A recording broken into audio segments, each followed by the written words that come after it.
నమస్కారం. ఆకాశంలో జరిగే అద్భుతాల్లో చంద్రగ్రహణం ఒకటి. అసలు ఈ గ్రహణం ఎందుకు ఏర్పడుతుంది? మన పెద్దలు చెప్పే నియమాల్లో దాగున్న సైన్స్ ఏంటి? మూఢనమ్మకాలకు నిజాలకు మధ్య ఉన్న తేడా ఏంటి? ఈరోజు ఈ వీడియోలో మనం చంద్రగ్రహణం వెనుక ఉన్న ఖగోళ రహస్యాలను తెలుసుకుందాం మరియు మన భారతీయ సంప్రదాయాలను లోతుగా తెలుసుకుందాం. సైన్స్ ప్రకారం చంద్రగ్రహణం అనేది కేవలం ఒక నీడల ఆట.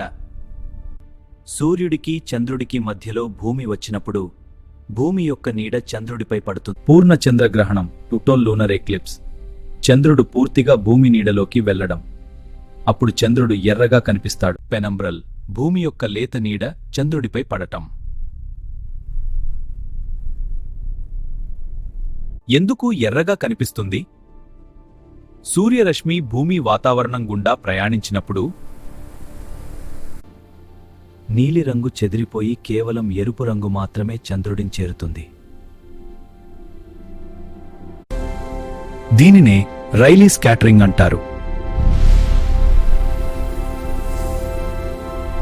పురాణాల ప్రకారం అమృతం కోసం జరిగిన క్షీరసాగర మథనంలో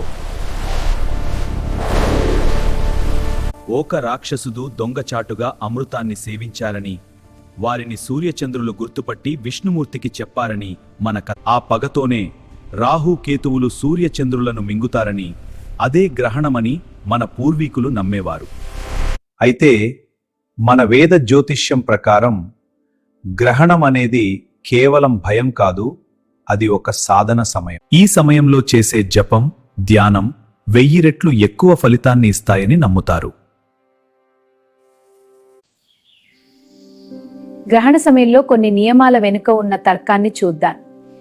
ఈ ఆచారాల వెనుక శాస్త్రీయ కారణాలు కూడా ఉన్నాయి. గ్రహణ సమయంలో వాతావరణంలో మార్పుల వల్ల అల్ట్రావైలెట్ కిరణాల ప్రభావం ఎక్కువగా ఉంటుంది. ఈ సమయంలో యూవీ స్థాయిలు పెరుగుతాయి కాబట్టి గ్రహణ సమయంలో వాతావరణంలో మార్పుల వల్ల అల్ట్రావైలెట్ కిరణాల ప్రభావం ఎక్కువగా ఉంటుందని, అందుకే ఆ సమయంలో ఆహారం తీసుకోకూడదని అంటారు. గరికకు సహజంగానే రేడియేషన్ను తట్టుకునే శక్తి ఉందని, అది ఆహారాన్ని కలుషితం కాకుండా కాపాడుతుందని సైంటిఫిక్ స్టడీస్ చెబుతున్నాయి. గర్భిణీలు బయటకు రాకూడదని చెబుతారు. దీని వెనుక ఉద్దేశ్యం హానికరమైన కిరణాల నుండి పిండాన్ని రక్షించడమే. చంద్రగ్రహణం అనేది ఒకవైపు ఖగోళ అద్భుతం, మరోవైపు మన సంస్కృతిలో భాగం. గ్రహణం ముగిసిన తర్వాత ఇల్లు శుభ్రం చేసుకుని స్నానం చేయడం వల్ల పాజిటివ్ ఎనర్జీ వస్తుందని నమ్ముతారు.